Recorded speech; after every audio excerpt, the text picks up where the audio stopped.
नमस्कार सबाइके सबाई केमन आছেন आशा करी सबाई खूब भालो आছেন। আমি রংপুলি বুটিকের স্বত্বাধিকারী চলে আসছে আরও একটা পেইন্টিং নিয়ে। তো আজকে যে পেইন্টিংটা করতে চলেছি এটা কিন্তু আমার পেজের একবারেই একটা নতুনত্ব।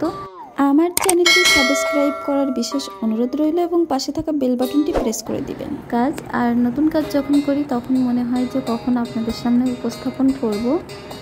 তো যদিও আমি শুরুতেই সবসময় আউটলাইনগুলো আগে আঁকিয়ে তারপরে হচ্ছে কালার দেওয়ার চেষ্টা করি, কালারটা অ্যাপ্লাই করি, কিন্তু আজকের ঘটনাটা একটু ব্যতিক্রম হয়েছে। কারণ শুরুতেই মনে করেছিলাম যে ভিডিওটা করব না, কারণ আসলে এই অর্ডারটা যখন আমি নিয়েছিলাম তখন হিউজ পরিমাণে সময় ছিল। তো হঠাৎ করেই মানে এই অর্ডারটা হয়েছিল দেশের বাইরে থেকে, তো হঠাৎ করেই উনি দেশে আসছে। তো দেশে আসার জন্য ওনাকে তাড়াহুড়ো করে আর কি দিতে হবে, তো সেই জন্যই আমার হাতে খুব একটা সময় ছিল না। তো এই জন্য ফার্স্টেই মনে করছিলাম ভিডিওটা করব না, যার জন্য আউটলাইনগুলো আগেই আঁকিয়ে নেওয়া। আর এরপরে যদি আমি সেম কাজ করি তাহলে আমি একবারই শুরু থেকেই আপনাদেরকে ভিডিও করে দেখিয়ে দিব। আর সবথেকে বড় কথা, শাড়িটার ভিডিও যখন আমি ছেড়েছিলাম তখন এক আপু লিখেছিলেন যে এই ভিডিওটার জন্য আমি করি, মানে এই কালারটা কিভাবে আমি অ্যাপ্লাই করেছি এটার জন্য আমি ভিডিও করে দেখাই। তো ওনার কথা চিন্তা করেই মনে করছিলাম যে ভিডিওটা তাহলে করি, যেহেতু আমার ওই সাইডের একটা ফুল অলরেডি হয়ে আছে। আর এই ফুলগুলো তুলনামূলক বড় হওয়ার জন্য কিন্তু একই ফ্রেমে দুটো আসেনি। আর আমি যদি দুটো ফুল একত্রে দেখাতে যেতাম সেক্ষেত্রে আমাকে বড় ফ্রেমে যেতে হতো। আর বড় ফ্রেমে ভিডিও করার অসুবিধা হচ্ছে যে আমার এক সাইডে জাস্ট হচ্ছে অপোজিট সাইডে আমার হচ্ছে ক্যামেরাটা রাখতে হয়। তো অপোজিট সাইডে যখন ক্যামেরাটা রাখা হয় তখন ঠিকঠাক ভিডিও হচ্ছে কি না, তো এগুলো আমি দেখতে পারি না। এই জন্য আর কি সবসময় ছোটো ফ্রেমের ভিডিওগুলোই প্রপারলি দেখানোর চেষ্টা করি, কারণ ওখানে আমি সবথেকে কমফোর্ট মনে করি। আর বড় ফ্রেমের ভিডিও আমি টুকটাক কয়েকটা দেখাই, মাঝে মাঝে দেখাই।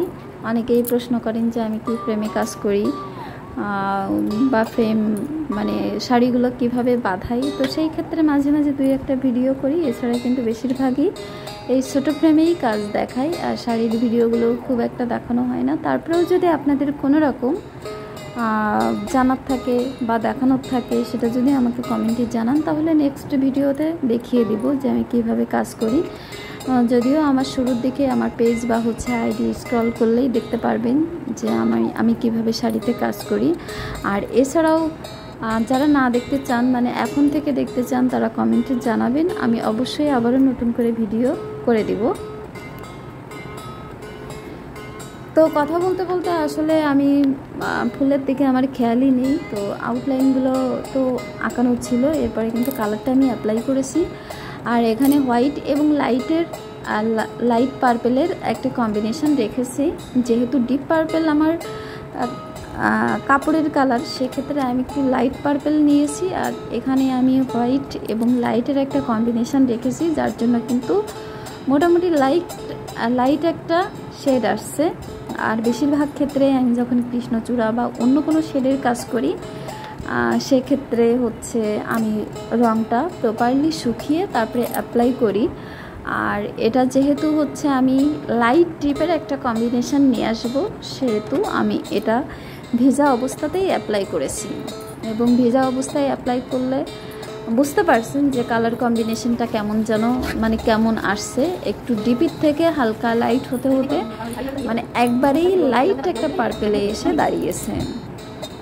তো আপনারা ভিডিওতে কতটুকু বুঝতে পারছেন সেটা আমি জানি না, তবে আমি আমার দিক থেকে যথাযথ চেষ্টা করছি ক্লিয়ার বোঝানোর জন্য। আর এখানে সবথেকে মজার ব্যাপার, পাতা যখন আমরা করি তখন বেশিরভাগ হয় সবুজ রাখি, না হলে কফি রাখি। তো এখানে কিন্তু দুইটা কালারের কম্বিনেশন, তো এই জিনিসটা আমার খুবই ভালো লেগেছে। কারণ নতুন নতুন কাজ করতে আসলেই ভালো লাগে, আমার তো ভালো লাগে। এবং হচ্ছে একঘেয়েমি কাজ বা আপনাদেরও কত ভালো লাগে। বেশিরভাগ তো আমার কৃষ্ণচূড়া নিয়েই কাজ করা হয়।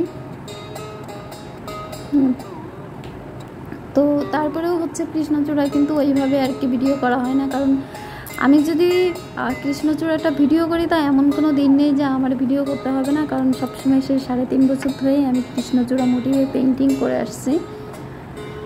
আর আমাকে যারা শুরু থেকে ফলো করছেন তাদের হয়তো অনেকেই সেই 3 বছর 3.5 বছর আগে আলমারিতে আমার কৃষ্ণচূড়া শাড়ি অনেকের আছে আলমারিতে, তো এখনও পর্যন্ত, কিন্তু রিসেন্টলি গিয়েছে, আবার হচ্ছে কিছু যাবে, পেইন্টিং আছে, তো সব মিলিয়ে কিন্তু কৃষ্ণচূড়া আমার চলতেই থাকে। আর আসলে কৃষ্ণচূড়া নিয়ে আপনারা এত ভালোবাসা দিয়েছেন, সেখানে আমার আর কিছু বলার নেই।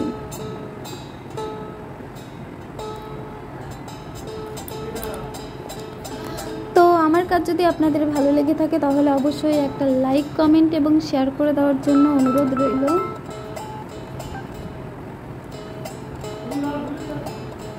এবং নতুন নতুন কাজ পেতে আমাকে ফলো করে দেওয়ার জন্য অনুরোধ রইল। আমার আইডি থেকে যদি দেখে থাকেন তাহলে আইডিতে ফলো করে দিবেন, এবং পেজ থেকে দেখে থাকলে পেজে একটা লাইক করে দেওয়ার জন্য অনুরোধ রইল।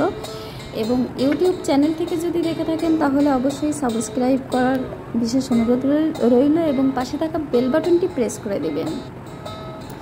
তো কথা বলতে বলতে কিন্তু আমার পরিপূর্ণ কাজটা কমপ্লিট হয়ে গেছে, আপনারা দেখেই বুঝতে পারছেন যে কেমন হয়েছে। অবশ্যই কিন্তু কমেন্টে জানাবেন, ভালো লাগলে উৎসাহ পাবো, আর খারাপ লাগলে ভালো করার চেষ্টা করব।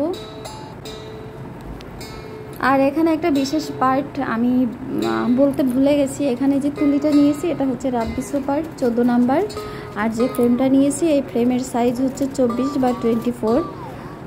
তো আমি প্রত্যেকটা ভিডিওতেই কম বেশি ক্লিয়ার করার চেষ্টা করি। আর এখানে যে ম্যাটেরিয়ালটা নিয়েছি এটা হচ্ছে বেকচি ভয়েল।